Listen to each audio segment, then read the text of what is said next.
Hello, everyone. Good evening.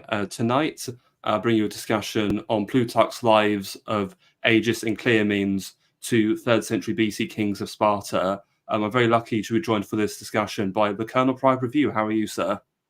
I'm very well, sir. Thank you very much for having me on. I'm very happy to be here. And how are Thank you. I'm good, thank you. And because it's very interesting because we were sort of talking because I think we met in a chat in Nordhugo. He's got like a chat on Twitter where we all talk about certain things. He likes to band these creators together, and we were sort of chatting about Plutarch's lives, and you recommended we discuss this because you've actually done a video on Agis. So, well, it's more on Cleomenes. So, would you like to elaborate on that video? Yeah, one of my earliest videos, I think it was my second video on my channel, I did a review of the life of Cleomenes, and what attracted me to him. Okay, on the one hand, I love ancient Greek history. I'm happy to talk about ancient Greek history generally, but particularly Agis and Cleomenes is the fact that they were revolutionary figures of the ancient world. And when we tend to think of revolution and study revolution, we've focused a lot on France, Russia, Germany. Maybe 17th century England is also a fascinating element of revolutionary history. But I thought looking at revolution in the ancient world was particularly interesting and still very informative. The fact that it's more than 2,000 years ago doesn't, for me, lessen the amount of relevant lessons you can learn about how revolutions are implemented in the States. And I just thought it's such a remarkable thing that you can read something from so long ago and still draw those lessons. And so that's really what so attracts me to the life of Cleomenes. And Agis, who's an important comparison to Cleomenes because he was the much less successful revolutionary. Well, thank you. And I think if we're talking about terms, I think it may be more fair to say that Agis was a reformer, whereas Cleomenes was the revolutionary. Cleomenes was that much more radical in executing his plan ultimately. Yeah, absolutely. I agree with that completely. Agis was unwilling to make that ultimate step that Cleomenes was willing to take. Mm-hmm. And just to give it more context, so Agis and Cleomenes were these two kings of Sparta. So Agis the Fourth and Cleomenes the Third. So they ruled in the late 3rd century BC, not quite at the same time. So Cleomenes was actually the son of Leonidas II, who was the co-king to Agis. So because in Sparta they had a dual they had two kings, so both with two different lines, the Eurypontid line and the Aegeid line. So if I remember correctly, Agis, I think, was of the Aegeid line and Cleomenes was the Eurypontid. Have I got that right or have I got that around the wrong way? That's around the wrong way. I'm sorry. Yeah, Agis. I'm sorry. Agis is Eurypontid. Cleomenes is Aegeid. Thank you.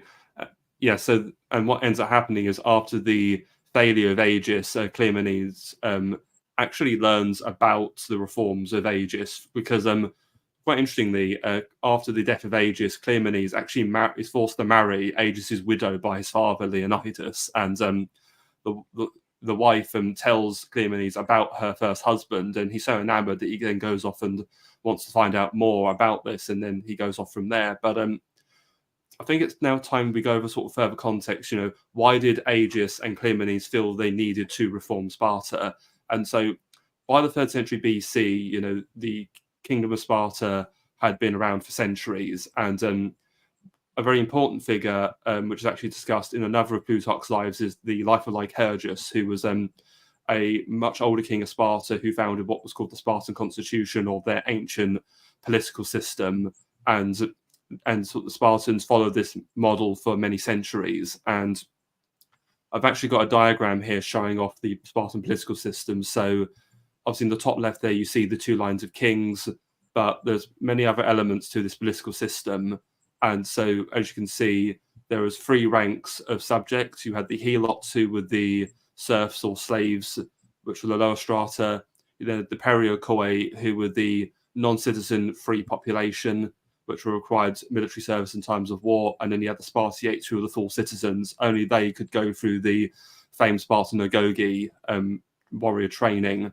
They were the elite of the army and the only ones who had full citizen rights. in addition to that, the Spartans had their own political assemblies. They had the Apella, which was a public assembly, and then they had the Gerousia, which was like a senate, which was presided over by the elder citizens and the two kings.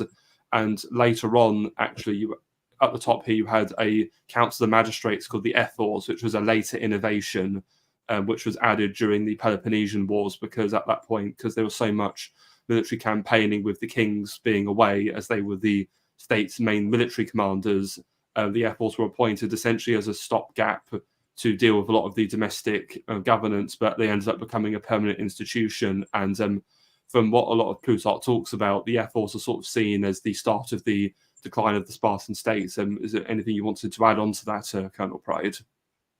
Yeah, I suppose there's two things I'd mention. There seems to have been more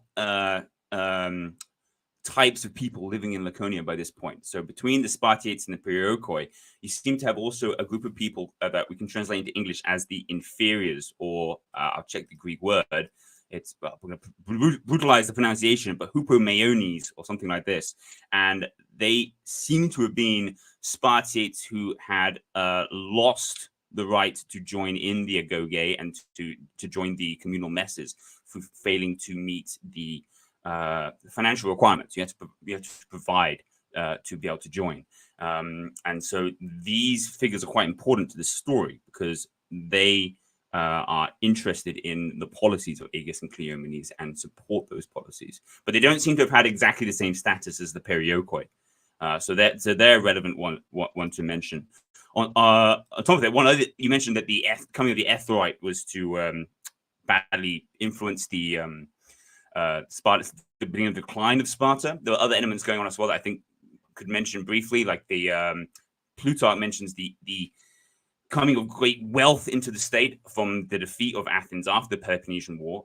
I would expect this to have also been contributed by their campaigns in Asia under Agis Laos, the third, which is when they were campaigning against the Persians, sacking lots of cities and getting lots of money. And it's this injection of enormous amounts of cash that massively influenced their way of life, because the laws of Lycurgus you mentioned were based very strongly on citizen equality.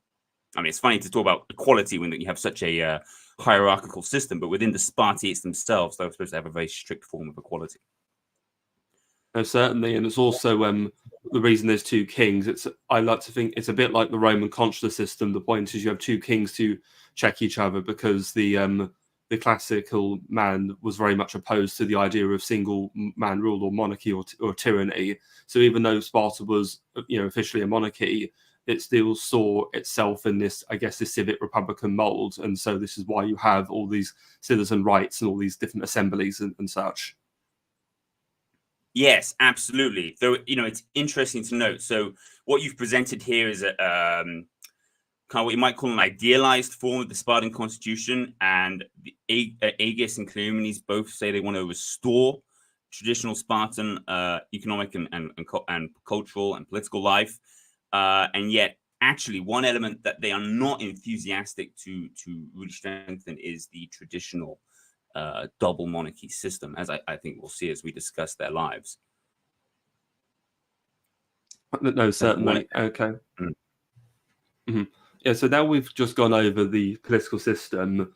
So as you mentioned there, the main problem was that due to ultimately, so you have these full Spartan citizens who, because what Plutarch discusses is ultimately, originally, I think there was a law that when a Spartan citizen died, you would divvy up all your land amongst your sons to ensure they would all be full citizens, because as long as you met the property requirement, you could then have the rights of the full citizens and train in the agoge. But when it's happening is a lot of fathers decide that they don't want to give land. They either want to concentrate all their land to one son, or they want to give their land to other people who aren't necessarily the sons, like sell the land off. And ultimately what this leads to is a mass disenfranchisement over the generations after the Peloponnesian War. So when that happening, you have all these people who should be full Spartan citizens who are not, because they don't fulfill the property requirement, and this leads to a lot of resentment and actually a decline in the Spartan military, because they've got less of the core citizens who can fight in their army, and they're having to rely more on mercenaries and the Perioikoi. Yes, absolutely. And in terms of military decline, I mean, they had plenty of defeats by this point. I think it's worth reflecting on the fact that the Spartans in modern day popular culture are a bit like, I don't know, the Vikings or Caribbean pirates so far that there is a very clear, if not very detailed, popular image of them, which is very masculine, warlike, stern, laconic, of course, and good at war. The Sparta we're talking about, they've had a good century of consistent defeat, occasional flourishes of minor successes, but actually their track record by this point is pretty poor. The fact that they've survived is nice, but geographically they're much smaller. They have a lot less of these heads because they lost Messenia in about a century before the time we're talking about, when they were defeated by the Thebans. And since then, they've been embarrassed by all sorts of people, by the Achaeans, by the Macedonians. So it's not they don't have the kind of reputation by this point that many of our listeners might associate with them. I know, certainly.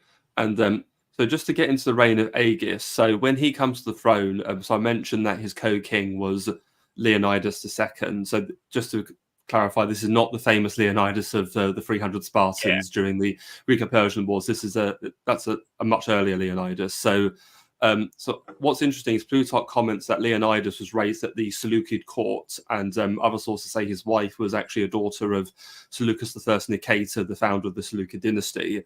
And Plutarch seems to imply that Leonidas brings a lot of Oriental manners to the Spartan court, and he was quite despotic. So again, you've got this idea of I guess we could say Oriental despotism or luxury and wealth, sort of satirizing the traditional Spartan court. And he sort of Plutarch then gets into Agis's character, who's described as intelligent and good-hearted, and he was someone who actually very much abstained from luxury, and he wanted to arrest this decline. And so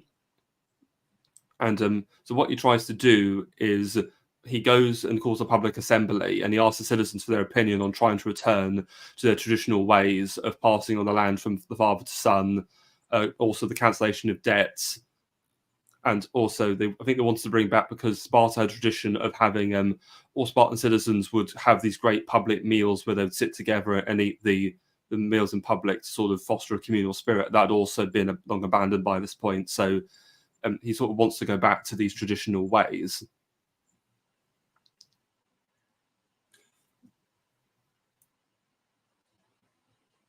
Is there anything else I've missed there at all? Or no, I think that's quite right. I think while on the point of the property, he wanted, as you mentioned, to redistribute the property, and I think you mentioned how it's concentrated into large numbers of people. I think it'd be worthwhile mentioning at this point that a lot of the people that the property has coalesced into are women. It's not mentioned by Plutarch does mention that a lot of the women have money, that they're rich. According to Aristotle, about 2/5 of the land at this time were owned by women. Because of course you get situations where they had female inheritance in Sparta. So a guy dies without sons, his daughter inherits, and that's actually one of the other ways that the land can get increasingly concentrated, because that daughter inherits then becomes a wealthy heiress, right? Like, actually, you've already mentioned, Cleomenes is going to end up marrying the widow of Agis IV after Agis is defeated. And why is that? Well, because she's a wealthy heiress. So that is actually that's part of the process of this decline, is female inheritance and the marrying of wealthy heiresses. You can almost say it's like a feminization of the ruling elite. You've got this ancient kingdom that's renowned for its military prowess, and now it's all ruled by women. Yeah, suddenly women are extremely dominant within it. They're dominant in the economic life. No, certainly. And this has been reflected in sorry, go on. Oh, no, carry on. I was just going to mention their numbers as well, because in your diagram, it is 1,000 Spartiates, and that, according to Plutarch, was about 100 years previous to the events we're talking about. By the time we're talking about, it's down to 700. Because 700 is tiny anyway, It's still, even that is less. I think the original number was meant to be in the thousands, which is the number ultimately Agis and Cleomenes want to have. They want to have several thousand Spartiates. So the number we got down to now is 700. According to Plutarch, about 100 of those are wealthy, and the remaining 600 are poor, are like on that line between falling out of full Spartiate status. So that's the state they're in. No, thank you for that. And yeah, so when he addresses this public assembly, most of the young Spartiates are supportive, where a lot of the older citizens are much more skeptical of these reforms, as you would expect. And so what he does, Agis gathers some allies. So he gets his uncle Agesilaus and two other politicians, Lysander and Mandroclides. And because we mentioned female heiresses, well, Agis' own mother was one of these wealthy heiresses, and she was also quite politically influential. And he gets her to sort of carry favor as well. And so what happens ultimately is Leonidas gets wind that Agis wants to do these reforms, and he's deeply opposed to the change that Agis wants to bring about. However, he knows that a lot of the citizenry, as they've openly shown they want this, he can't appear to be too openly opposed to it for fear of causing an uprising. So he works with the Ethel. 100% opposed, is he? There's one reform he does want, which is the cancellation of debt, because while Agesilaus is land rich, he is in debt. So I'm sorry, I was talking about Leonidas. Oh, I beg your pardon. I don't know how. My mistake. Sorry. That's all right. On you go. Sorry, yeah. So Leonidas is deeply opposed to the co-king, but yes, you're right. Agesilaus, who is the uncle, he is in a lot of debt, and that will come into play later when we get to there. So, so at this time, so the Ephors, basically they're these 5 magistrates that are elected from the 5 villages of Spartan society, and they're essentially elected magistrates. And by this point, they've basically, though they were originally supposed to be a temporary institution, they've become like a permanent political class that essentially dominates Spartan politics, and the kings are effectively reduced to just being glorified military commanders in times of war. And the Ephors are also opposed to these reforms. And so what ends up happening from there is Agis has Lysander in the next elections of the Ephors made an Ephor, so he's now got an ally on this council of magistrates. And so he gets Lysander to put a reform before the Gerusio, or the Spartan Senate, to partition the land into smaller lots to be redistributed amongst the Perioikoi, so the Perioikoi. So this is what's even more radical, is not only do they want to give land to the Spartiates who don't have any land, they also want to give land to the Perioikoi, these people who've never been Spartan citizens to begin with. So not only are they wanting to bring a return to the traditional Spartan ways, they also are proposing this radical reform to try and get more Spartiate citizens. Yeah, to 4,500 is what he wants, and not just the Perioikoi, but also to some deserving foreigners, which would probably mean mercenaries employed by the Spartan military, which they were employing a lot by this point. And just to clarify, when we mean foreigners, so because of how particular ancient Greek society was, a foreigner was just anybody who wasn't a Spartan citizen. So another fellow Greek, say Athenian or a Theban, would be classed as a foreigner, even though they were also Greek. Almost certainly, definitely in this case, they're going to mean Greeks. Because if we're talking about their mercenaries, most of their mercenaries came from Crete. So it's probably Cretans mainly. Yes, I think there was a long link between Sparta and Crete. And so he proposes these reforms to the Senate. The Senate is unsure what to do. So Agis then calls another popular assembly to address the people again. And while this is going on, Agesilaus and Mandroclides are urging the Senate to make the reforms law. And actually what happens, the Oracle of Pasiphae, which is an important oracle in Sparta, is consulted, and she declares that all Spartans should be equal, as Lycurgus had intended. And to sort of try it and push things along, Agis says he would even give up some of his own land to be redistributed. So, he's putting his own land at stake for this. So it's not like it's not like he's saying, oh, I expect all my political enemies and rivals to make a sacrifice. I'm also prepared to put my own land on the line as well. And from this point, though, despite him offering the land, Leonidas is still opposing him, and actually is even openly doing so now. And the main point he argues is that, well, okay, giving the Spartiates their land back to make them full citizens, that's okay, I suppose. And also, but the thing is, giving land to foreigners, giving land to the Perioikoi, that's not what Lycurgus argued for. That's not conservative. So you're not being truthful here. And Agis counters saying, well, Lycurgus did add a ground for that there's such a way that there could be, if these foreigners or Perioikoi could show they're of good character, then it's an acceptable thing to do. Yeah, that's the case he makes. And of course, because I mean, I think he's bending the truth a little bit. I think Lycurgus, he's able to mention a few special names. What Agis is actually proposing to do is to give enormous numbers of non-Spartiates full citizen rights. So it really is quite a jump. But it's what the state needs to do. The state needs to expand. And of course, the Perioikoi are Lacedaemonians, right? They are laconic. They have a similar culture. They've lived with them there since forever, since the Dorian invasions. So I think Agis' position, of course, is right, but probably he's bending the truth about Lycurgus a bit there. I don't think Lycurgus would support something so radical. Probably as a point of historical fact, Leonidas is probably correct. No, I'd agree with you, but Agis has to get what he can in these difficult political fights. So absolutely, yes, so the reforms end up going for a vote before the Gerousia, and they fail to pass by one vote.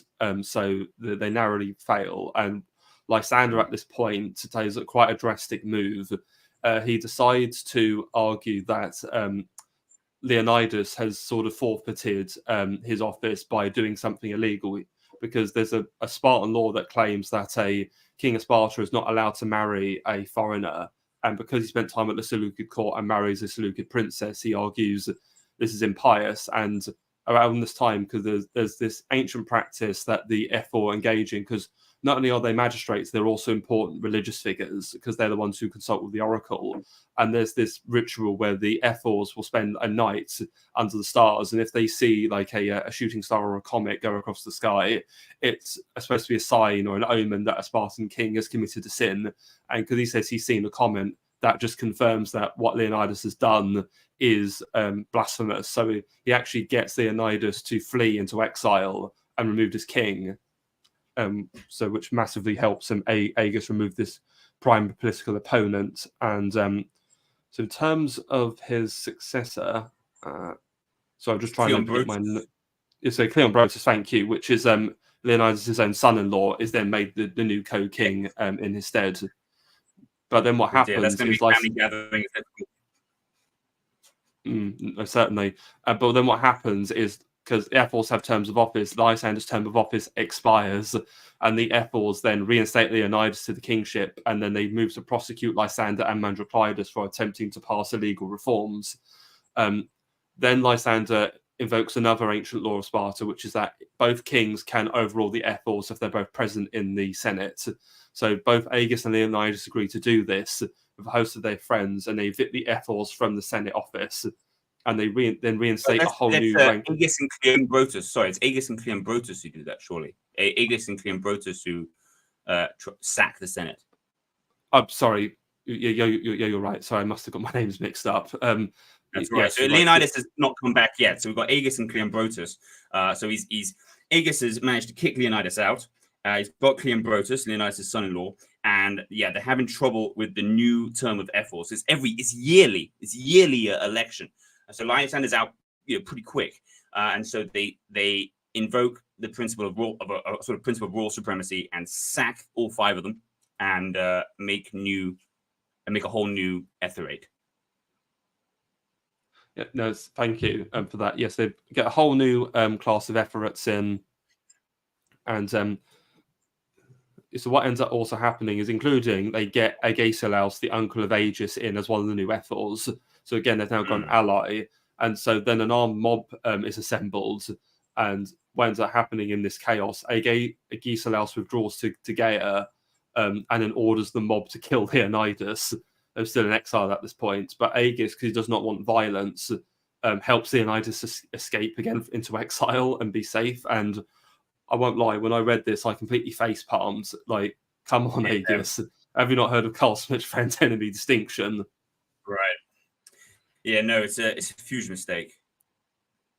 He also did, I mean, not only did he not kill Leonidas, he didn't kill any of the Ethels, right? He just sacked them. So these guys presumably spent a lot of money to get elected, I would guess, right? Because as you mentioned, the Etherate is a very entrenched institution, but it's yearly elected. So if the 100 rich Spartiates want to keep getting that position, they're presumably spreading their patronage about on a yearly basis.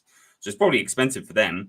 And they've just been sacked completely arbitrarily, which you might say, well, okay, the Etherate is an innovation, but by this point, it's an innovation that's a couple hundred years old, so it's been around for a while. But he doesn't kill any of them, doesn't banish them.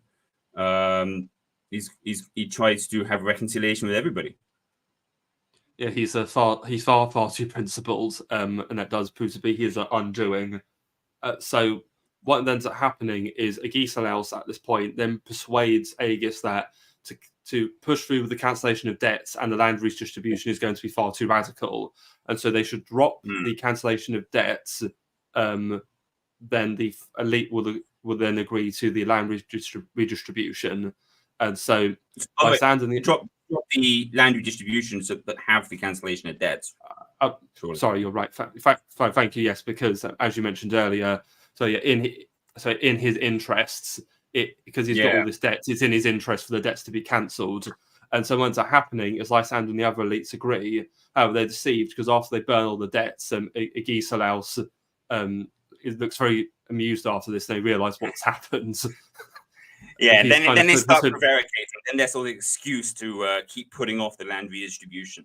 So that's presumably there will be some of the younger Spartiates we mentioned, the people who support Agis, who are also in debt and are happy about that. But there's also land-rich Spartiates like Agesilaus who are on the wealthier side, but they've got debt so that they can live their luxurious lifestyle that wealthy Spartans like at this time.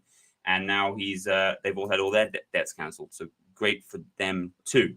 So they got step one, but it's the step two that's the killer that they really need. And again, don't follow through. No, certainly. So not only is he too principled, he also gets very unreliable allies. So it's not looking for great for Agis. Yeah.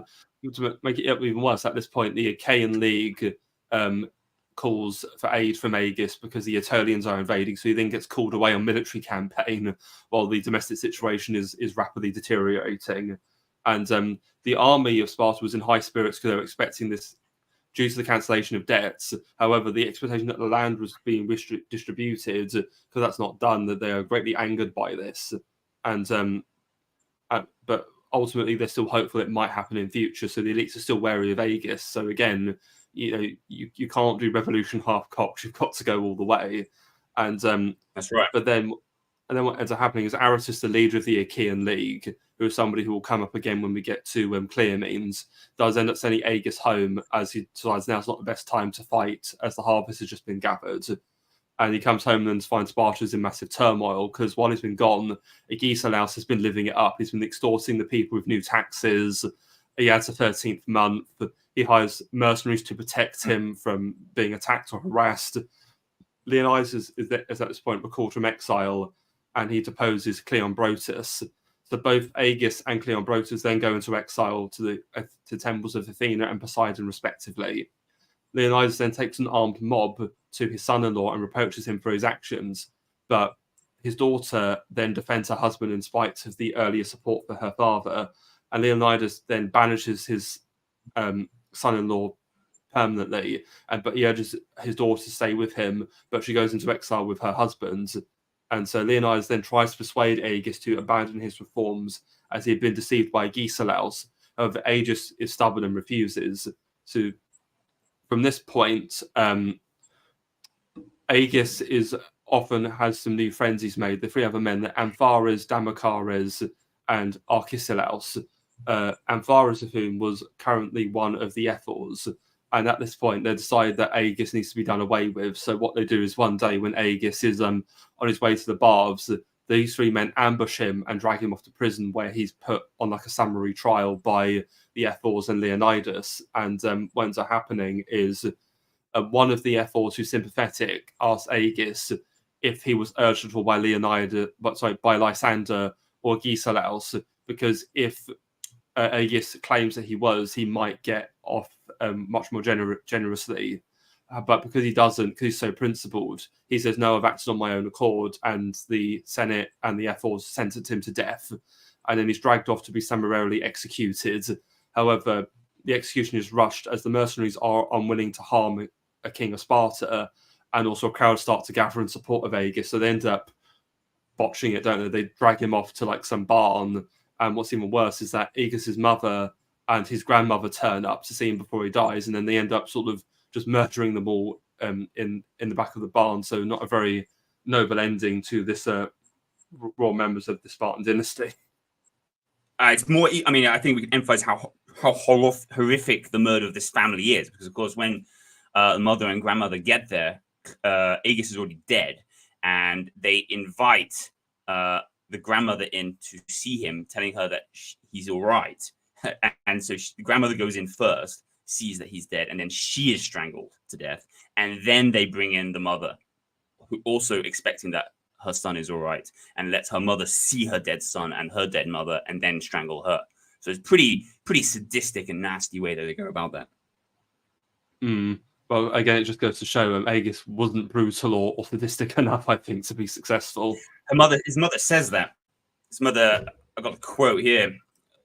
What is she? How does she put it? She puts it like this: "Oh, my son, it was thy too great mercy and goodness which brought thee and us to ruin." And yeah, she's of course quite right. He showed far too much mercy. I mean, you call it principled. I mean, is there a principle that you have to let all your deadly enemies survive? I think that's a false principle, personally. Or perhaps there's a principle of folly, perhaps.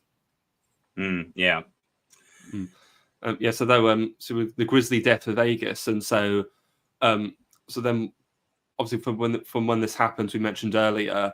So Leonidas has his son Cleomenes, and so he marries Agis's widow to Cleomenes, and ultimately, when Plutarch talks about Cleomenes, he says that he's somebody with a much stronger will than Agis, so he won't be quite so follious and principled. And he also mentioned decisive. And Cleomenes was interesting because he was actually educated by Thraeus of Borysthenes, who was a Stoic philosopher who himself was a student of Zeno, the founder of the Stoic school. So it's interesting that despite his education, I think in some ways Cleomenes was quite Stoic, and I think he was quite strong-willed, but in other ways I think he was not so Stoic, considering how revolutionary he would end up being. So, well, that's what the times called for. You know, conform with the universe, conform with the world you live in, and the world he lived in was degenerate and declining. And if Sparta, if his country was going to survive, things were going to have to change. He understood that. Agis understood that. But Cleomenes was willing to do what was necessary to make that happen. No, certainly. And so obviously his new wife informs him of because she was still very much attached to her former husband, and Cleomenes is intrigued, and he goes off and asks his friend Zenares about Agis's reforms, because this is I think about a decade after Agis's death. And he was a teenager. So he was only a child when Agis died, and then when he becomes king after his father Leonidas II dies, he's only, I think, in his early 20s. So that's right. Yeah, and he's also too young to get married, technically, as well, by their own tradition. But Lysander insists. Sorry, not Lysander. Leonidas insists on it to get Aegiatus's wealth. I mean, Aegiatus being Agis's widow. I also see a potential attempt at trying to brush over the brutal killing of Agis, that you're almost like trying to make amends by marrying the widow.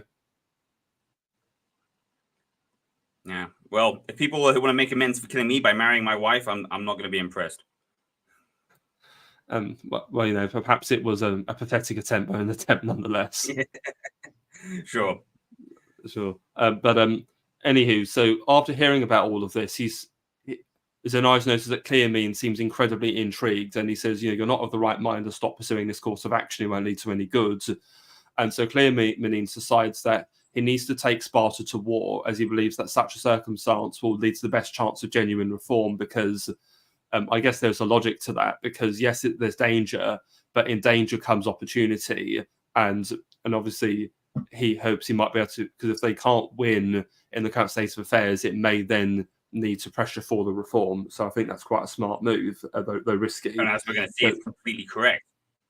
And so I'm just going to move the slide on at this point. So Cleomenes' reign is dominated by a war that's called the Cleomenian War. So this is a war between him and the previously mentioned Aratus, who is the hegemon of the Achaean League. So Aratus, his whole life ambition was to basically rule the entire Peloponnese as the leader of this league. And at this time, he'd gotten all the cities. He got Corinth, he had Argos, he had Megapolis. The only places he didn't have was Elis and Sparta. So he was hoping to try and win them over, because his main antagonist was the king of Macedon to his north, Antigonus III Docen. And so what ends up happening is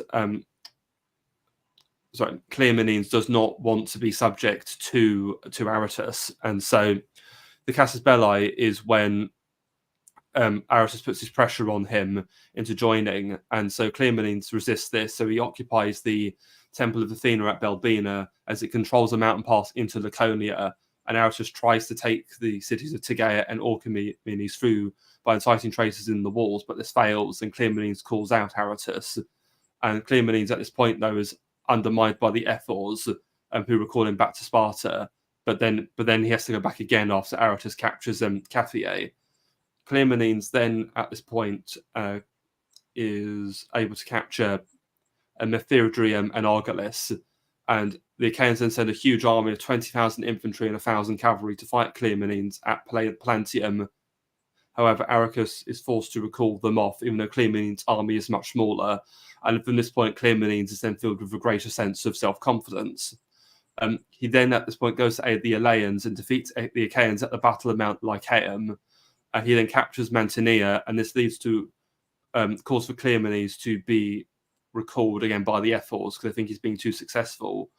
So at this point, he then decides to make Archidamus, the brother of Agis, his co-king, to strengthen his position against the Ephors.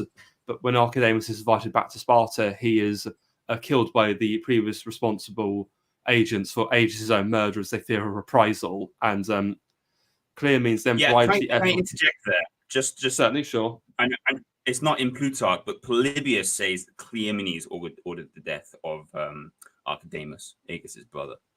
So just put that out there. Bear in mind, Polybius was very anti-Spartan. So I'm not saying he's necessarily correct, but he does put a much more negative spin on that than Plutarch does. Oh, so according to Polybius, he invites him back and then decides to have him killed. He invites him back so that he has the opportunity to kill him. Interesting. So I guess my reaction to that, I guess perhaps he does that hoping people will blame the previous murders of Agis, considering the connection, and hoping to use that to rally support. I mean, would you agree with that? Or yeah, absolutely. But it also does follow a pattern that we see later on, where Cleomenes tries to leave a door for exiles to come back, but that doesn't necessarily mean he actually wants reconciliation, because as we're going to see as you continue the narrative, he is much more willing to get bloody than Agis was. So I wouldn't put it past Cleomenes that he did order the assassination. Bear in mind, Polybius was from Megalopolis, which you can see in your map there, and Cleomenes sacked that city later on. So he had reasons to be very anti-Cleomenes. So we don't have to. He's not necessarily correct, but anyway, that possibility is there.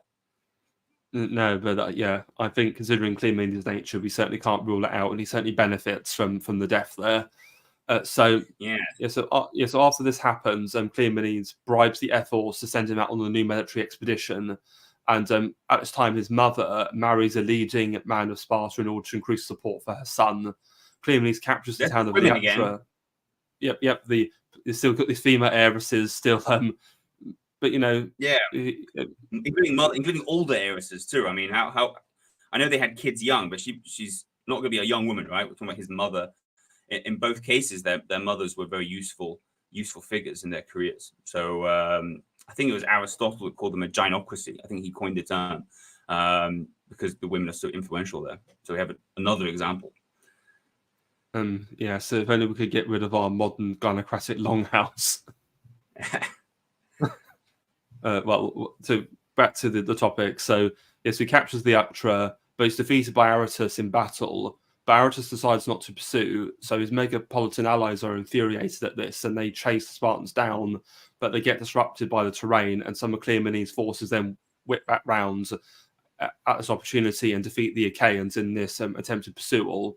So then at this point, it's one of the most dramatic actions. Cleomenes returns to Sparta, and he has the Ethels purged. So what he does is that he basically sets up, like, he wants to have a discussion or meeting with them. So he announces this is going to happen, and they agree to it. But what he does is he sends some of his underlings around the back of the building of the Senate. So when they're in the house, what happens when he's about to talk to them is then suddenly rushing from behind, and they stab and kill 4 of the Ethels. One of them is able to run off and hide in another house somewhere, and they end up letting him off when he gets sanctuary. But this is it. By purging the Ethels, he's now removes the biggest political obstacle for his reforms. And now, because the country's now in this desperate military situation, he's able to then finally push through these radical reforms in the aftermath of this. So he puts out a list of 80 citizens. Can I interject a little bit? Sure. If you don't mind. Just one thing that impresses me about it, I think is useful there to understand, is that before coming down to kill the Ethels, he marches his soldiers around to wear them out, and then leaves most of them behind. He doesn't come out with his entire army because they're not all dependable. Many of them are conservative. Many of them, even if they're sympathetic with Agis-like reforms, which Cleomenes hasn't actually implemented yet, of course, he knows that they would balk at killing the Ethels. So he only comes down with a small select group. When I think that's very important. It shows that Cleomenes has one quality he has over Agis is a judge of character and understands who he can trust and who he can't. No, absolutely. Yeah, no, that's a very cunning strategy of his. So after he purges the Ethels, he then basically makes a prescription where he publishes a list of 80 citizens who he wants to have banished. He then has a public assembly where he justifies his actions, and he sort of argues Sparta used to be ruled by its kings and senate, but the Ethels were brought in as they needed judges to see to the domestic matters in the king's absence on military campaigns. This institution has ended up becoming permanent and could have survived if the Ethels had been more moderate. However, as they required all power for themselves and have subverted the constitution of the Spartans, he had to use violence as the situation couldn't be resolved peacefully. He then orders that all the land be divided up between the citizens and the debts to be cancelled, and he also calls for an examination of non-citizens to see who is best to be raised to the citizenship. And so he enacts these reforms. He raised 4,000 periakoi to citizenship. And then another thing he does that's even more radical that Agis doesn't even attempt is that he has the army trained in the Macedonian style. So the traditional Greek or Spartan way was the hoplite or hoplite. So you have the citizen soldiers with the large hoplon shield and the spear who move in the shield wall formation. In the Macedonian style, this is the innovation of Philip II of Macedon, which is where you have these mass phalanxes of the soldiers with a much smaller shield, but the 12-foot long sarissa pike. So this formation, though is much more restrictive in terms of its movement, is much more powerful in a direct headlong engagement and proved very effective in the various wars between the Macedonians and the Greeks. And so I think this is a very clever decision by Cleomenes to count. Sorry, carry on. I don't clever. I mean, I don't want to call it clever myself. You know why I don't call it clever? Because we're 100 years later from the Battle of Chaeronea, where the Greeks were defeated by Macedon, by Philip II, as the Macedonian king you mentioned, the father of Alexander. The hoplite was clearly demonstrated to be inferior to the Macedonian phalanx, and it took them 100 years to swap out. It took this long for Sparta to switch. Actually, the Achaean League is still using hoplites. They're going to change under Philopoemen to the Macedonian form of war about 10, 15 years later after Cleomenes. So it took them ages to do this. So I'm not impressed particularly with the intelligence of that, but it's still huge and very important. And I think there's an unsung hero of this story who comes across horribly in this narrative, but that is Leonidas. It's Cleomenes' father. Cleomenes is rebuked by Plutarch for his interest in Oriental ways, which means Seleucid ways, not really necessarily Asian as such, but Greeks in Asia, the ways of Greeks in Asia, which includes, of course, the Macedonian way of war. And I do wonder, it's just a theory, but I think a big part of why we get this from Cleomenes and not from Agis and not from previous rulers in Sparta over the preceding 100 years, we get it from Cleomenes because of his father's experience in the East, his father's openness to the ways of the wider Hellenic world, which have moved so far beyond the Greek homeland. They've been left behind, but there's nothing stopping them changing. But no one was making that mental leap. Well, perhaps Cleomenes did that because of Leonidas. So perhaps Leonidas is a more impressive figure in his own way than we might think from just reading Plutarch. That's my theory, anyway. Oh, well, that's a very interesting theory. Thank you. I mean, I would agree. Yes, there is certainly a bit of tactical lag there. That it's taken them a century to catch up. But I think, but ironically, I mean that he's switching to the Macedonian way of war. 1-2 generations before the Romans make it obsolete. So it's a shame they waited this long. No, that's true. And I mean, one thing I will say in defense of the old Greek way of war, it does have its benefits. I just don't think the problem is a lot of Greek commanders, I think, didn't understand the weaknesses of the phalanx or the strengths of the hoplites and just didn't exploit that properly, personally. Because the hoplites were much more flexible than the phalanx, but they just let themselves be bottled into these. I think this problem is the geography, because Greece has got so many mountains and passes. I think it favours the phalanx of the Macedonians over the hoplites. I also shouldn't be too harsh, because actually, look globally, look at a wide breadth of history, you do find quite strict military conservatism quite widespread, because why people fight the way they do is not, we have the attitude of fighting the most efficient way, but this is a habit we've developed that it's almost scientific. Well, it is indeed approached scientifically today, and it has been. That's a modern European phenomenon, modern in the sense of the past, several hundred years. But for these guys, the way they fight is as much part of their culture, right? So indeed, this is the first thing we've come across that I think really shows that Cleomenes is not just looking backwards. He's actually this is part of what makes him a revolutionary figure. That he's not actually just trying to restore the form of Lycurgus, because the laws of Lycurgus were based around a particular way of life, which involved a focus on a very particular way of war. Well, that's being abandoned. So yeah, he's going to use Lycurgan rhetoric going forward, but it isn't as simple as that.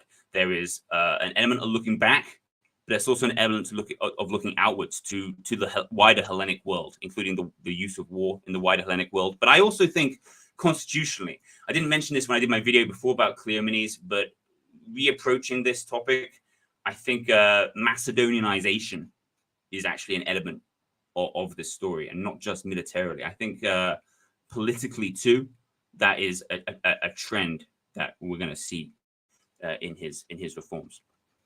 No, I'd actually agree, because I think especially the Macedonian idea of kingship, which is not just Macedon, but it's all of the Diadochi, the Seleucids, the Ptolemies. It's this strong monarchy, and Sparta, as we mentioned, was this traditional dual. It's two kings. So though it's a kingdom, it's a kind of constitutional kingdom with all these different checks and balances. So I would agree that Cleomenes does seem to be much more in this vein of a Macedonian type of king than he is a traditional Spartan king. Absolutely, because he's not going to abolish the dual monarchy, but he's going to significantly weaken it, as we're going to see. Yes, because I think, if we're being fair, all these co-kings are people who just are allies or people who agree with him, who just kind of let him get on with it. They don't really use their position to try and challenge him. I don't want to get too, because you're giving an excellent narrative. I don't want to get too far ahead, but he makes his brother co-king, right? So it's still a dual monarchy, but the dual dynasty system is gone. The Europontids are out of the game now. from this point. Once he's killed Archidamus, right? He's killed. Archidamus comes back. You mentioned this already. So Archidamus comes back to Sparta, and either Cleomenes kills him or the other chaps kill him. Okay, we don't know whether you follow Plutarch or Polybius. We're not sure. But in either case, that is the end. That's the last Europontic king. It's all Agids from now on. Well, it's all Agids until there's no more Agids left too. But anyway, for Cleomenes' purposes, Europontids are out. Thank you. And also another reform he does is that with the help of his former tutor, Sphaeus, he also has the re-establishment of the gymnasium and the public meals. And so you mentioned his brother. Yes, his brother is called Euclides, who he makes as his co-king. So again, he's also fostering this sort of citizen collective spirit amongst the people by bringing back the gymnasium and these public meals. And so also what ends up happening at this time, Aratus, thinking Sparta is too embroiled dealing with all these reforms, takes Megapolis, and then he lays waste to a lot of the countryside. So what's also interesting is Cleomenes, in terms of his actual behaviour, he was actually very frugal. So he would only wear plain clothes, and he would also make himself easily accessible to people. And also when he would invite guests, he would they would have, he might get a bit of wine out or some nicer food, but it wasn't like luxurious. It wasn't decadent, because I think he was very much conscious of the overindulgence of Sparta, and he wanted to return to this more simplistic way of living. And I also think he wants to set an example for his subjects or citizens.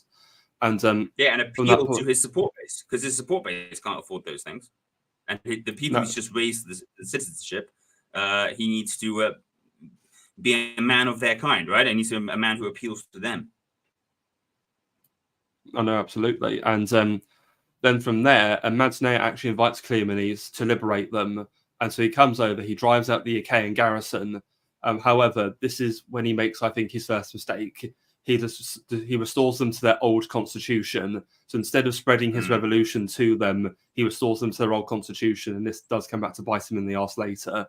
So he then marches to Dyme, where he then defeats the Achaeans in battle and then liberates Langan.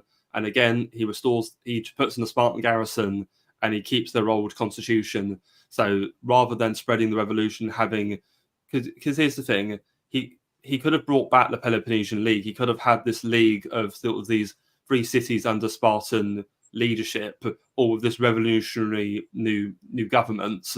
But no, he just decides to basically restore these old governments, old constitutions, and then keep Spartan garrisons. It's almost like, they're now Spartan clients or vassal states. So in a way, he's no better than Aratus. Would you say that's fair? Yeah, sure. I mean, the objective had to be leading the whole Peloponnese for sure. It's possible, later in this narrative, that he's going to be within a hair's breadth of leading the entire Peloponnese by becoming leader of the Achaean League. It doesn't happen, but the possibility is waved in front of him. Possibly just to buy time on the part of the Achaeans. But in any case, Plutarch takes the possibility seriously, that he could become leader of the Achaean League. Now, the Achaean League, Plutarch doesn't discuss in great detail the Achaean League, but the Achaean League, most of the states in it are plutocratic, right? So they're oligarchical constitutions. So perhaps he's calculating, if he wants to unite the Peloponnese, instead of making a new Peloponnesian League, like you referred to, the old league that Spartans used to have at the time of their rivalry with Athens and Thebes, the solution is to take over the Achaean League, become elected leader of the Achaean League. It's possible. It's not impossible. Aratus became leader of the Achaean League by getting his city, which was originally outside the Achaean League, to join the Achaean League and then have him elected leader. So this is not a bonkers strategy. And perhaps he's calculating, to make this happen, he needs to avoid scaring the leaders of the various Achaean cities, because it's an oligarchical, it supports oligarchical constitutions within it, but to become leader of it, it's the cities elect the strategos of the entire league. So that's probably his strategy, and we can see, unfortunately, he's disappointed, but it's not an unreasonable strategy. Though ultimately, I agree with you, he should have exported the revolution. Well, one other point I will make is interesting. One other reason, because I do agree with the idea of taking over the Achaean League, but another reason I think reviving the Peloponnesian League could have been a good idea is because what's the whole purpose of the original Peloponnesian League? It was to counteract the Athenians, because the Athenians were the most powerful, other than Sparta, of the Greek states, and a lot of the other states didn't want to be absorbed into the Delian League, or the Athenian Empire as it was called, because they just saw that league as just an extension of Athens' power. And that you can almost argue the Achaean League is almost like a new version of the Delian League. It's this one figure or city-state which is dominating this whole league for its own benefit. And what he could have done is, I'm going to revive the Peloponnesian League. We're going to stand up to this bully ultimately. I'm going to liberate you all from this tyranny. And I think in that case, it was a bit of a missed opportunity. Yeah, I think from the point of view of the plutocratic leaders of both of these Achaean city-states, that actually, I think they did feel, from their particular political point of view, the Achaean League was much more equal than the Delian League had previously been. And there would be strategos of the Achaean League you would get them from different cities, albeit at the time we're talking about Aratus is the dominant figure for the whole generation. But I don't think there was an equivalent to Athens in the Delian League, which was absolutely dominant and could completely control foreign policy.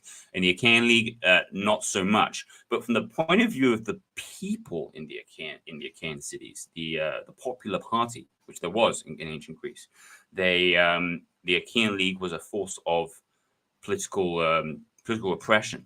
It was against democracy, which they'd had a long tradition of this in ancient Greece. Now they had an idea of what democracy should look like, and the Achaean state was not on the side of that. Of course, democracy in ancient Greece depended on large numbers of landowners, because they would never have suggested that democracy always, as far as any example I'm aware of anyway, involved citizenship still based on land rights. So you need to make a democracy work. You need lots of people owning land. And that fits into what Cleomenes was doing in Sparta. So I agree that probably was the strategy to go, because that's what he generated, this excitement, this energy in his home country doing that. If he brought it to Argos, to Corinth, then these places, of course, as we're going to see in the narrative, these people had a party that wanted to do that and was willing to side with Sparta if that's what they were going to get. Also, another point is because obviously in the 3rd century and also in the 4th century, after the collapse of Alexander's empire during the Wars of the Diadochi, you have, as part of the Greek theatre of that, you have all these conflicts between the Antipatrids and Polyperchon, where the Macedonians are trying to shore up all these different oligarchies of cities that are loyal to them with these garrisons. So it's interesting seeing that parallel between the Achaean League. You describe them as being oligarchic. Again, it's this idea that you've got these oligarchic elites that are trying to dominate the free people. So again, that's another narrative Cleomenes could have leaned into. And anti-Macedonian sentiment is huge, of course, because famously, they controlled the fetters of Greece. Of course, there's 3 powers in Greece at this point. There's the Aetolian League, the Achaean League, and there's Macedon. But Macedon is easily the strongest. All of them feel this a great threat. And Aratus, part of his success, the reason he could be leader of the Achaean League for so long, was because he run on an anti-Macedonian line, which he's going at the end of his career is going to be completely disappointed, and he's going to have to backtrack on, which is very related to because of Cleomenes, actually. But that was the kind of angle that Cleomenes needed to lean into, I think. Anti-Macedonian, anti-oligarchical. And I think he should have ran with it. It would have made him more radical, but I think that's what he had to do. And speaking of the leadership of the Achaean League, it's actually at this point that Aratus' term is up, and he's offered to obviously be appointed again for another term, but he actually decides not to. And I think the reason he does this is that he's seeing the wars not going in his favor. So if he takes up the term again, if he then loses, it's going the failures, then he's responsible, and it's going to backfire and hurt him. So he decides to reject taking up the leadership of the league, and instead they offer it to Cleomenes and invite him to a conference to discuss this. However, Cleomenes is actually caught with sick, and he ends up having to go back to Sparta. So this doesn't end up happening. He doesn't end up becoming the leader. And but when massive missed opportunity. And what ends up then happening is, while this is going on, Aratus sort of actually causes a delay to the conference as well, because Aratus still doesn't fully trust Cleomenes' intention. So he says we'll only allow him to come if he brings 300 hostages with him to hand over. And understandably, Cleomenes is not going to agree to do that. And Cleomenes accuses Aratus of acting in bad faith, and war breaks out again. And also at this time, there's a lot of unrest in these cities, as you mentioned, because they're not happy with these different oligarchical governments. And also then what ends up happening is around this time is Aratus, also fearing that Cleomenes still might become the leader of the League, he invites Antigonus III Doson, the king of Macedon, into the Peloponnese to help him defeat Cleomenes, basically arguing, oh, there's this upstart Spartan king who's going to spread this radical revolution throughout Greece, and that's not in our interests. And I just said this is a complete about turn, because most of his life Aratus had fought against Macedonian domination of the Peloponnese, and here he is throwing himself behind the Macedonians because I think it's almost like he would rather have the Macedonians than have the Spartans. Yeah, well, I mean, there's so many calculations involved, right? Do you want to win at foreign policy? Or do you want to win at domestic policy? Do you want to dominate the Peloponnese, or do you want to dominate your own citizens? And with the Macedonians, there's going to be no question of any kind of social revolution or distribution of lands. And that's why, that's why the argument that you could make that Cleomenes maybe was sensible not to rock the boat, because perhaps that would prevent the Macedonians getting involved or enable him to become leader of the Achaean League. Well, we see that people assumed he was going to rock the boat. So, in my opinion, he may as well have done. He may have rocked it as hard as he damn well could, gone for the full-on social revolution, and it used that. I know, certainly, because as we said with Agis, you can't go halfway through revolution. You have to go all the way or nothing. Yeah, and Cleomenes has gone all the way domestically, but he hasn't been willing to export. So he's modified the monarchy, he's abolished the Ephyrae, he's distributed land, he's got new Spartiates, new citizens from the Perioikoi, but then Argos, Corinth, are excited by this, they invite him in, but what does he do? As you mentioned, he just establishes their traditional constitutions. Well, that's not why they're willing to switch teams. They're willing to switch teams because they want what Sparta's got. No, certainly. So at this point, Cleomenes then has a blinding campaign where he then captures Argos. He then even captures Corinth. And what's really important is we're looking at the map here. Corinth controls this isthmus leading to the rest of Greece. So unless you're coming by sea, there's no way to get into the Peloponnese if you don't control Corinth. So he essentially has the entire peninsula locked down from capturing Corinth. So this is pretty much a good blinder he plays by capturing the city. And then at this point, he then installs Spartan garrisons in the city. So it's looking relatively good for him at the moment. However, then what ends up happening is Aratus flees north and Antigonus III marches down with his army. However, what he decides to do is, because Antigonus hasn't brought enough food for a long campaign, Cleomenes decides to put most of his forces in the mountains and tries to fight a war of attrition, because once the Macedonians run out of food, they'll have to leave, and then we're safe again. And so, which is a pretty smart idea. And also because he controls Corinth, Antigonus can't easily cross over into the Peloponnese, so it's quite a strategic quandary. However, at this point, it all starts to go wrong because Argos revolts against the Spartan garrison, and what ends up happening is they flip over to the Achaeans, and then he has to send loads of his soldiers over to go and recapture Argos. And then what ends up happening is he fails to capture Argos, and at this opening, because he had to take soldiers out of Corinth, Antigonus just comes in, takes Corinth, and starts taking back all of the cities that Cleomenes has just won. So it all just rapidly unravels from this. It's almost like a domino effect, ultimately. Absolutely, and if Pyrrhus attacked Argos, he got people on the roofs throwing tiles at him. Well, the Argives weren't doing that against Macedon. Why not? Well, they weren't enthusiastic. They weren't enthusiastic for the reasons we mentioned. So that's a key mistake. Yes, Argos, the undoer of ambitious Greek kings. No, and so after this happens, and all these cities fall to the Macedonians. At this point, Cleomenes' wife, Agis, dies, and so he returns to Sparta, where at this point he gets a lifeline Ptolemy III Euergetes, the king of Ptolemaic Egypt, because at this time, obviously being one of the other successor states of Alexander's empire, he wants influence in Greece and the Hellenic world against his Antigonid rival.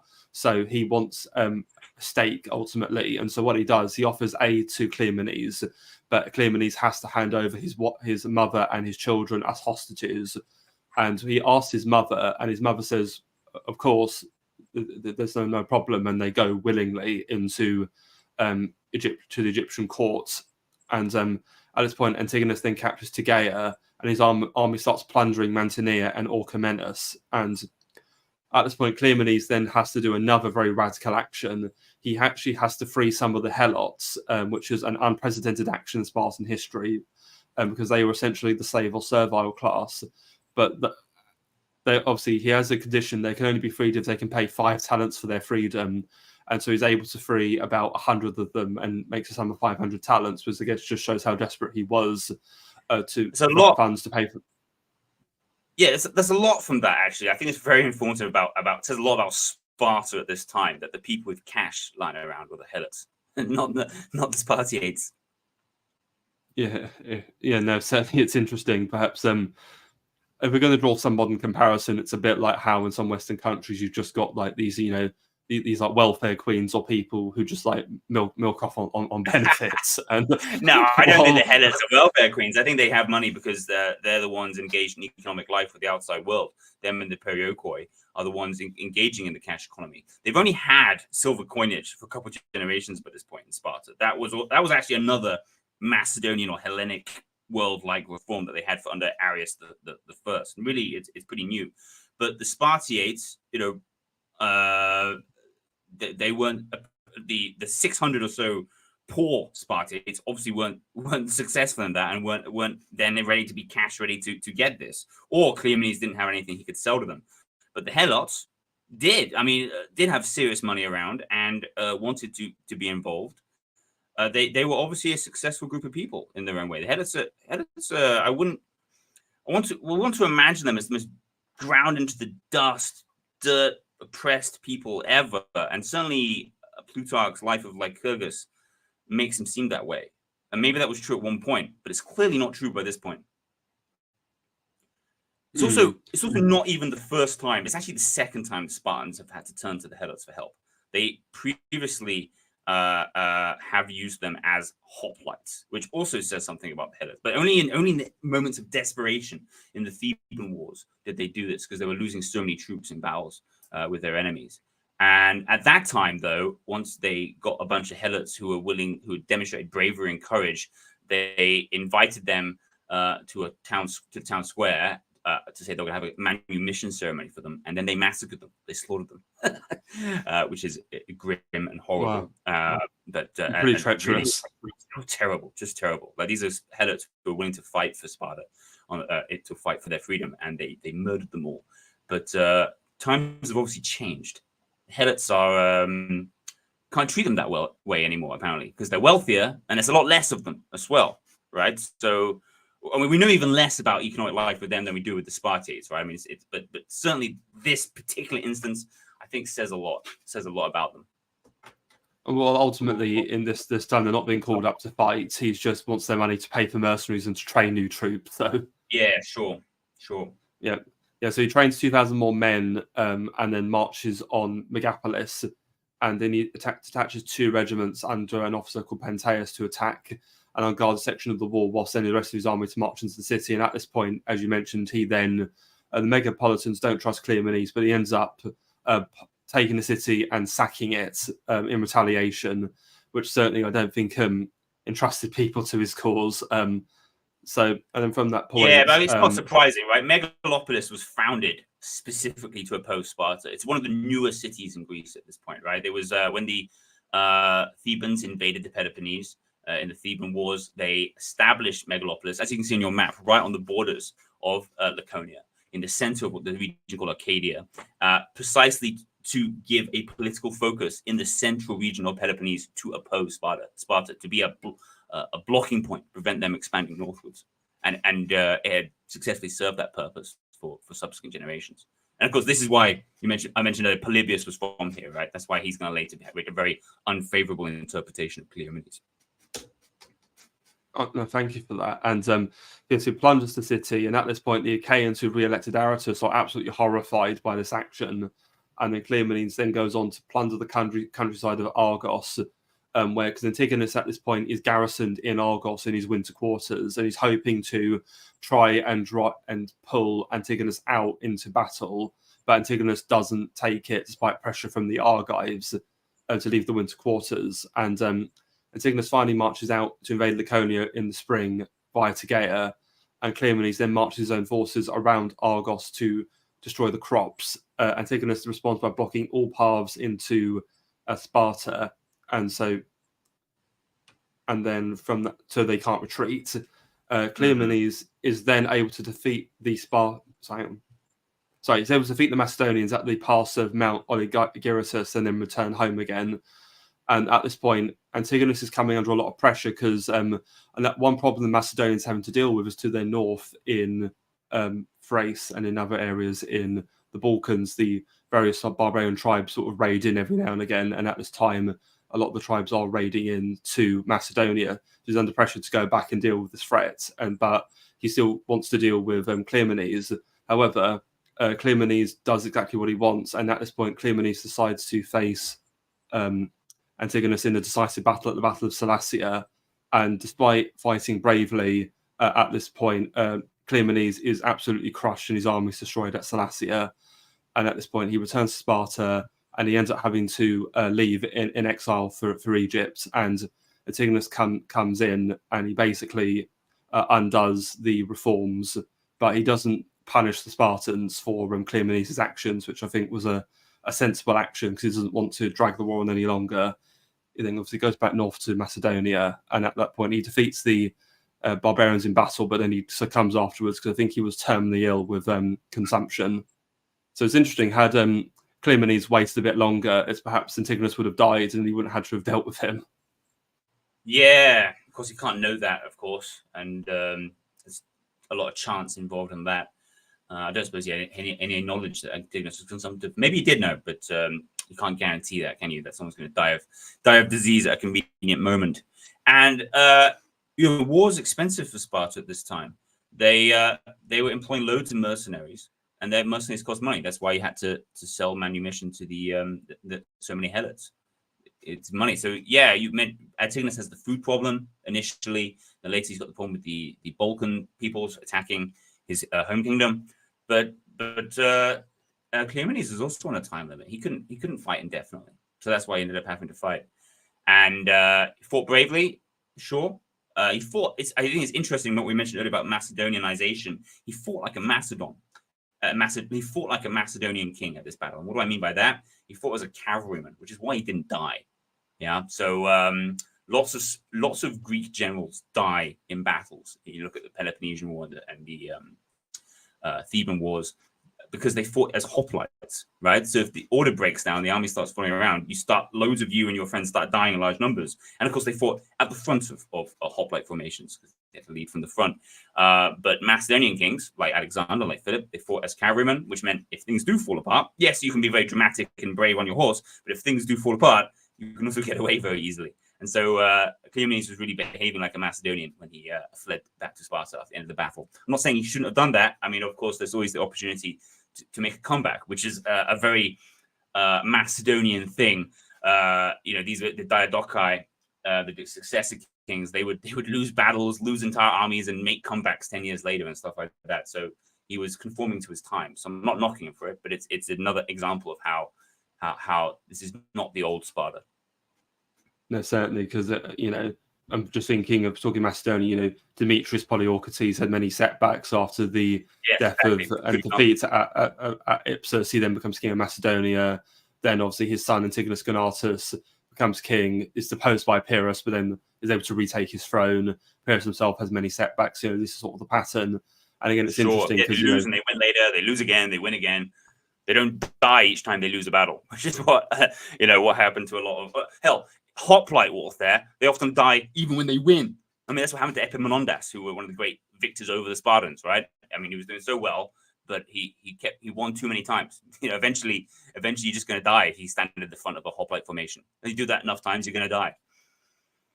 No, certainly, and also, speaking of Epaminondas, I can't remember the name of the Spartan king, but the Spartan king that commanded the Spartans at Leatra also died in battle against the Thebans as well. Yes, so, yes.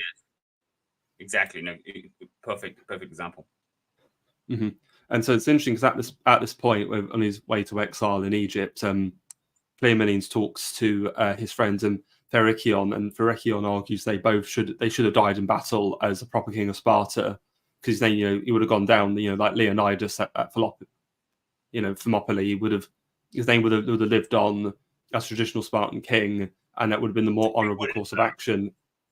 Yeah, but he's got to conform with the times he lives in. And in case Leonidas was fighting against the Persians, right? If Leonidas had died at Thermopylae fighting the Aetolians, or fighting Thebes or fighting Athens, I mean, he'd be remembered. He'd still be in Herodotus' histories, but it wouldn't be the same. No, certainly. I'm just going up the entire Greek world.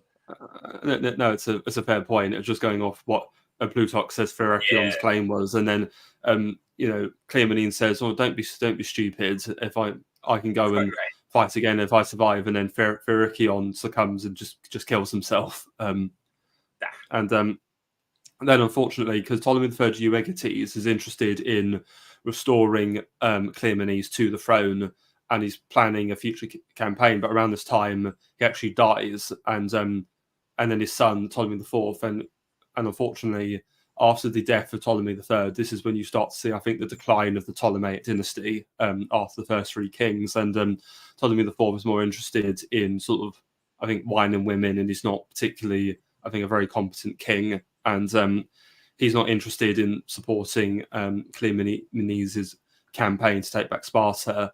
And what ends up happening is, I think, Cleomenes gets caught up in some court intrigue, and he ends up being killed during a revolt, and so he dies not being able to restored back to Sparta, because he ends up being forced to suicide. So that's then the ignoble end of Cleomenes. Yeah, ignoble, not necessarily surprising.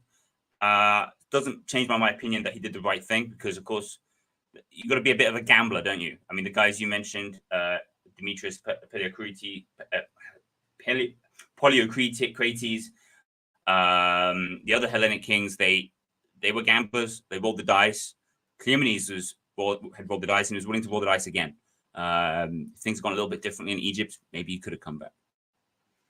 It's interesting we're talking about being a gambler, but I think it's interesting we can make a comparison to Napoleon, because we talk about, Cleomenes being this revolutionary king, and they say Napoleon was the French Revolution on horseback. But whereas Napoleon, I would argue, was far too radical and far too aggressive, in a way, I think Cleomenes was not radical or revolutionary enough, if we're making that comparison. Yeah, sure. At least on that final element, I think he did a lot right, actually, but he didn't, as I mentioned, he didn't export. Perhaps are we going to reflect a bit on mistakes made by the two kings, and then the successes by Cleomenes, by any specific strategies that were correct? Well, sure. Well, start with Agis. His main fault is ultimately he's far too principled. He doesn't employ the friend-enemy distinction. He's not savvy enough, and that's his main downfall. And also, he's not a very good judge of character, because he gets duped by Agesilaus. Yes, and he's also very open. He's very ostentatious. So from the very beginning, before we learn about his political actions, before he's doing anything political, he is bathing and eating and dressing in the traditional Spartan habit. He's making a statement before he has any ability to implement his ideal. That's not something. I mean, we hear that Cleomenes is not ostentatiously luxurious, but Agis is ostentatiously old-fashioned. He making a statement all these ways, and so people know what he's about. There's no foxiness about him. He's not a fox at all. He is entirely open, and he tells people what he's about. He tells people what he wants. He brings a big party of people around him, and of course, because they all know what he's thinking and know what his plans are, they can work from the very beginning against him, as his uncle did. and betray him at an opportune moment, at a time opportune for them. Whereas with Cleomenes, yeah, he spoke to his one friend, right? He spoke secretly to one friend. What was his name? Xenares, right? And Xenares responded negatively, and so then Cleomenes shut up about it. He waited for the right moment. He did not have to tell everyone what he was about. He stayed within the Overton window, even though he wanted to radically alter the state later when it suited him. And certainly, it's almost like, I think another thing to consider with Cleomenes is obviously he's got hindsight. He saw what happened to Agis, who's probably determined, I'm not going to make the same mistakes he did. Yeah, absolutely. Yeah, he has that advantage, sure. Mm-hmm. But as we've said many times before, his main fault is he should have spread the revolution. He should have implemented cancellation of debts, land redistribution in all the cities that he'd occupied. He should have either become the leader of the Achaean League or restored the Peloponnesian League, and then he would have had a nice little power block in the south of Greece, which would have been very hard for enemies to have broken into. Yes, that's what happened. The Peloponnese had to be united. I mean, Aratus knew this. Philopoemen, who succeeds Aratus a generation later, or a decade later, really, he understood this. Somewhere or another, the Peloponnese, they had to move beyond just Sparta or just Argos or just Sicyon, right? It had to be the whole. If they were going to be able to defeat the Aetolians, defeat the Macedonians, that was what they needed. And Cleomenes was the closest they came to having that under Spartan leadership. Ultimately, it would be united, but they would unite too late. Right? They wouldn't unite until basically the very end, until the Romans are already involved. They're already kicking around Greece, in which case that their days are numbered. Another fact that impresses me about Cleomenes is the nature of his reforms. I think Agis seemed to think he could just change a few people was going to be enough, replace people in certain jobs, such as the Etherate. But Cleomenes knew how to go further than that. He had to actually modify the state and remake the state in his image. So the Etherate had to go. The dual monarchy, which had already been weakened because the Europontids are gone, well, he finished them off. He finished off the Europontids, or conveniently other people finished them off for him.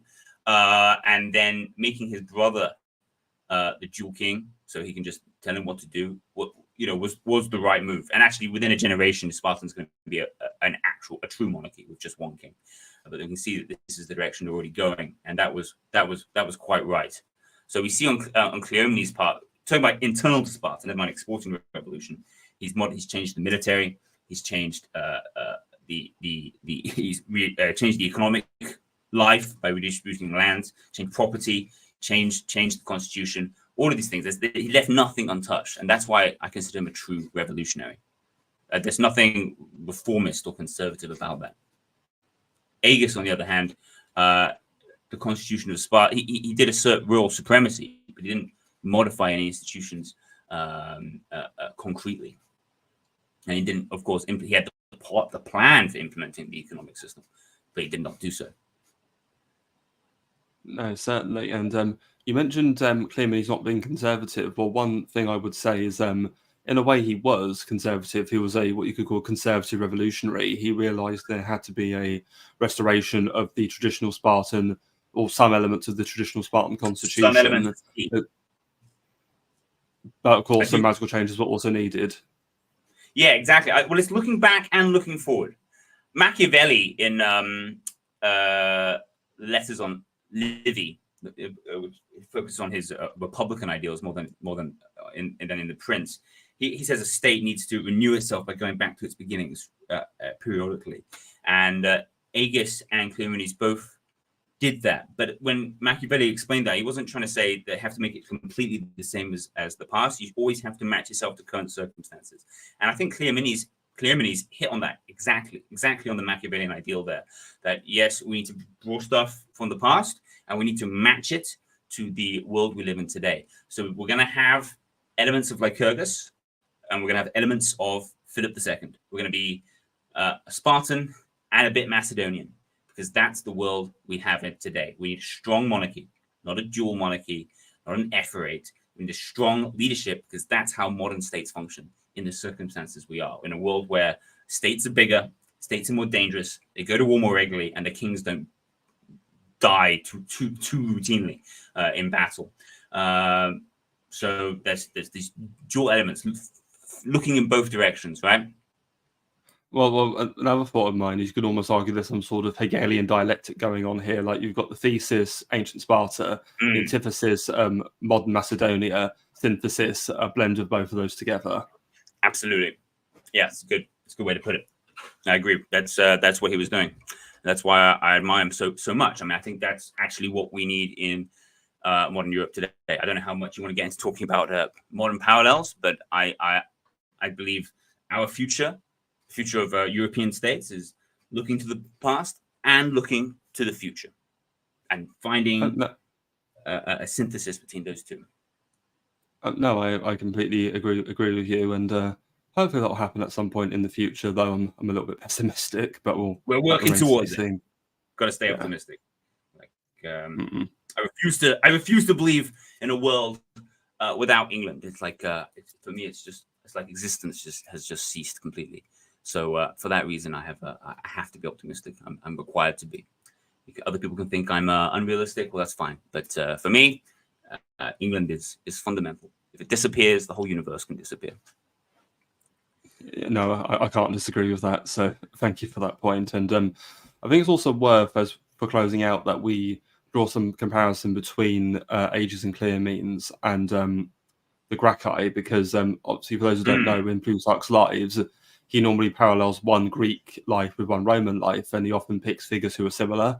Well, with Agis and Cleomenes, it's like a double parallel life. He does Agis and Cleomenes with the Gracchi brothers, and we focus mostly in this discussion on the Agis and Cleomenes because you and I feel kind of pride that they're not that well known compared to the Gracchi, which a lot more people are familiar with, and it's probably worth there's going loads of videos on YouTube about Gracchi, much less about Agis and Cleomenes. The difference is huge. Well, the main thing I'll comment on is that because obviously Agis and Cleomenes were dealing with a Spartan state that was long in decline, whereas the Gracchi were still, while Rome was still rising and had yet to really peak. So it's interesting that, you've kind of got this attempt at reform while your state is still growing, whereas the other two, it's in decline. And also I would say that the tactics and the course of what the Gracchi were trying to do seems to match much closer to Agis, because they were mostly dealing with domestic reform rather than trying to fight a life or death military struggle. Yes, I agree. And Plutarch's point he makes in the opening lines of Life of Agis, where he's describing his double parallel life that he's going to tell us, is that they're all populist leaders. They all search for glory, and they all listen to the people and enact policy based on listening to the people. I'm not 100% sure I actually agree that it's a entirely fair point.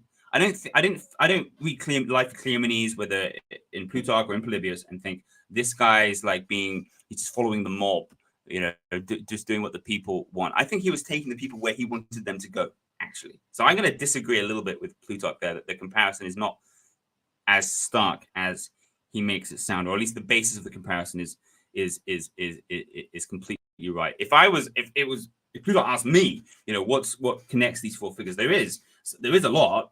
It's the way you have one guy who attempts to reform the state relatively peacefully, relatively bloodlessly, and he is murdered. Agis was murdered. The first Gracchi brother was murdered, and then his successor in this political faction, looking at the outcome of his predecessor, implements things in far more decisive, far bloodier, and far more sneaky way. So that for me is the key comparison, that the successor learned from the mistake of the predecessor and was far more willing to get his hands dirty. No, thank you. And one other thing I would say about the Gracchi is that I feel their reforms, they were just more trying to restore, because one thing that's in comparison is the reform of the Gracchi was very similar to Agis and Cleomenes. They wanted the redistribution of land because the elite had gathered too much, and but ultimately the reason the Gracchi were doing this is because technically the elite had broken a law which stated how much land they were allowed to have. So you can almost say, I think, right, in Rome, they had a sort of, they have something equivalent to common land, I think, and the elite had appropriated it. It wasn't meant to be private property at all, if I remember correctly. Yes, and also because with Rome, to serve in the Roman military and have full rights of a citizen, you had to own land and be property. So that's another link as well. Yeah. Though ultimately, in the Roman case, they would deal with that army problem by just reforming the military with the Marian reforms. You no longer need to be a property owner. You just have to sign up, and you're part of the army now. Though even that didn't. Though the issue that lots of people didn't have land who felt they deserved land remained, and would remain until Julius Caesar and Augustus took over the state, and they did indeed give large swathes of land, appropriate land, and give it to their legionaries. So that would persist, and that the ultimate result, actually, of the issues the Gracchi were facing was dictatorship and empire. Whereas for the Spartans, unfortunately, the ultimate result was defeat. And within a generation of the events we talked about in this video, Sparta actually would be incorporated into the Achaean League and would completely lose thus its independence.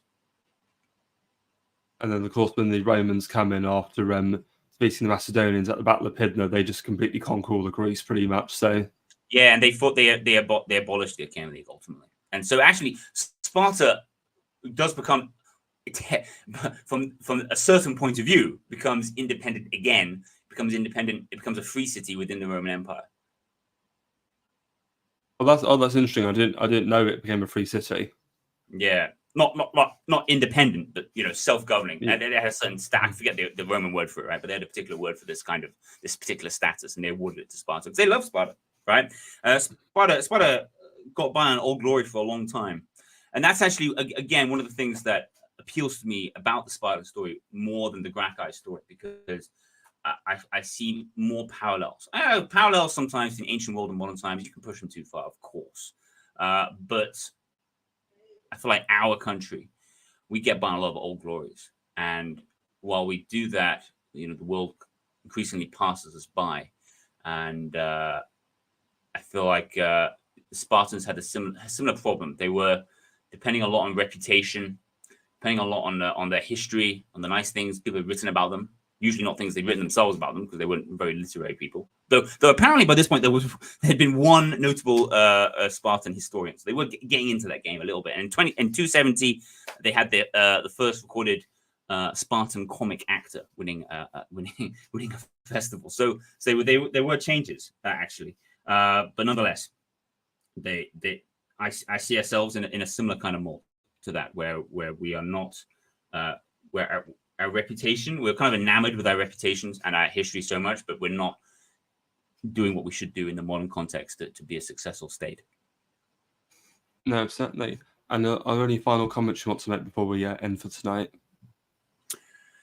I think I've made most of my points. I'll say this. I think you can read the lives of Agis and Cleomenes in particular, and see a useful and interesting model of how revolution takes place. In particular, I think one thing we didn't point out is that this is a revolution from the top, and that is not exceptional. That is not unusual. That is quite conventional. But a lot of people have an idea of revolution. Maybe this is particularly in the English-speaking world. I'm not sure, but a lot of people imagine, peasant rebellion, people getting together with pitchforks and stuff. But actually, what at least successful revolutions, one institution within the state consumes and absorbs or destroys as necessary other institutions, which is what Cleomenes understood. So you had this mixed constitution that you displayed for us very, very clearly at the beginning of this video, with so many, like a remarkable number of institutions, right? So they've got a monarchy, a double monarchy. They've got an ephorate, they've got a Gerousia, the Senate, and then they've got the General Assembly of all citizens. And the one half of that monarchy consumed the other parts, and destroyed the ephorate, absorbed the other half of the monarchy, and by doing so concentrated power in itself. That's what a successful revolution tends to look like. The fact that he ultimately lost, well, that's because of some bad foreign policy decisions and failure to export the revolution. That's the lesson he should have learned.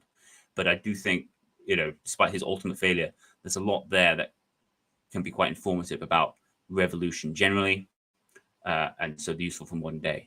And then I think a lot of useful or interesting or inspiring parallels for modern Europeans and perhaps particularly modern Englishmen. Oh, thank you very much for that. And is there anything you'd like to shill before we finish?